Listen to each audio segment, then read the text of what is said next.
नमस्कार, आप देख रहे हैं मिरर मीडिया। मैं आपके साथ शिवांगी श्रेया।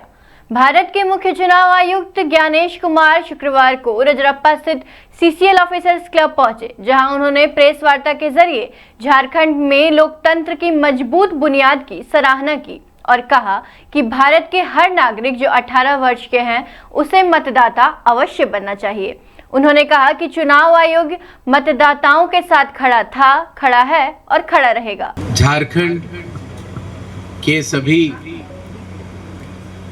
निर्वाचकों को चुनाव आयोग का जोहार।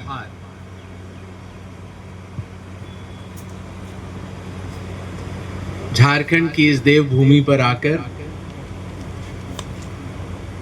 मुझे आप सब के बीच आज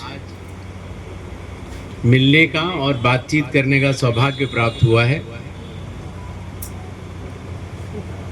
मेरे साथ झारखंड के chief electoral officer Shri Ravi, additional CEO doctor Neha, हमारे रामगढ़ के जिला कलेक्टर और चुनावी प्रक्रिया से जुड़े हुए हमारे returning officers, volunteers, booth level officers, जिनसे मैं भी संवाद करके आ रहा हूं,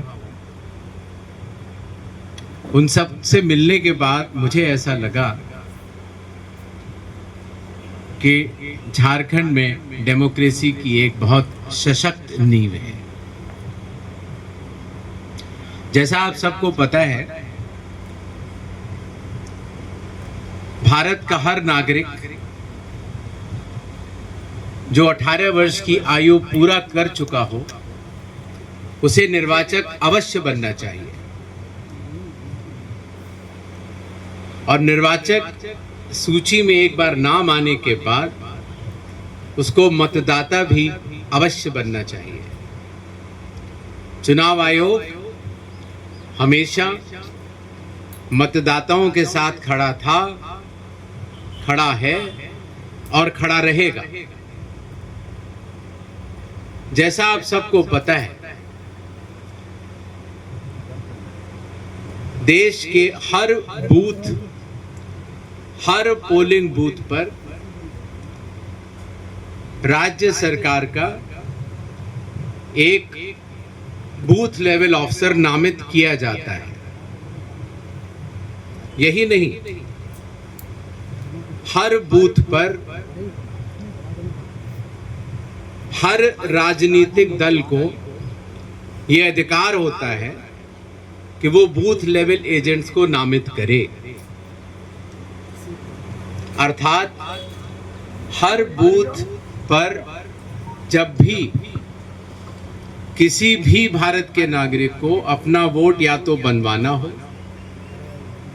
या वहां पर वो ऑर्डिनरी रेजिडेंट न हो, अर्थात उनका वोट उस बूथ से हटाना हो या उनके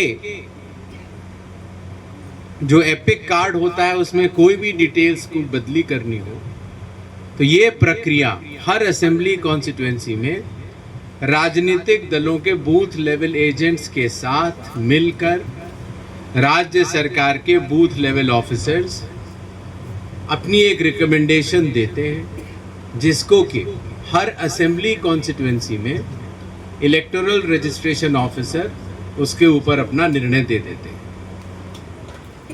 इस निर्णय के बाद आपका नाम मतदाता सूची में सही तरीके से उस बूथ के लिए आ जाता है। इसके बाद भी अगर किसी भी राजनीतिक दल को या किसी भी निर्वाचक को अगर अपनी सूची में, निर्वाचक सूची में कोई भी बदलाव करना हो, तो इसके ऊपर लोक प्रतिनिधित्व कानून की धारा 24A के तहत जिला मजिस्ट्रेट को अपील होती है। अगर जिला मजिस्ट्रेट की अपील के बावजूद कोई भी निर्वाचक या राजनीतिक दल संतुष्ट नहीं होता है, तो लोक प्रतिनिधित्व कानून की धारा 24B के तहत एक और अपील राज्य के चीफ इलेक्टोरल ऑफिसर के पास होती है। इतनी व्यापक प्रक्रिया के तहत बनते हैं हर बूथ के लिए निर्वाचक सूची के पन्ने। और आप सबको जानकर खुशी होगी कि झारखंड में आज की तारीख में न तो किसी भी जिलाधिकारी के पास कोई अपील पेंडिंग है और न चीफ इलेक्टोरल ऑफिसर के पास कोई अपील पेंडिंग है। अर्थात जो निर्वाचक सूची आज की तारीख में झारखंड में है वो लगभग 100% सभी राजनीतिक दलों के साथ साथ सभी निर्वाचकों की संतुष्टि के अनुसार बनी हुई है। इन्हीं छोटे शब्दों के साथ अभी हम 2 दिन यहाँ और रुकेंगे झारखंड में। थोड़े कठिन जगहों पर भी जाना है। आप सब लोगों को बहुत बहुत धन्यवाद और एक बार फिर जोहार। नमस्कार।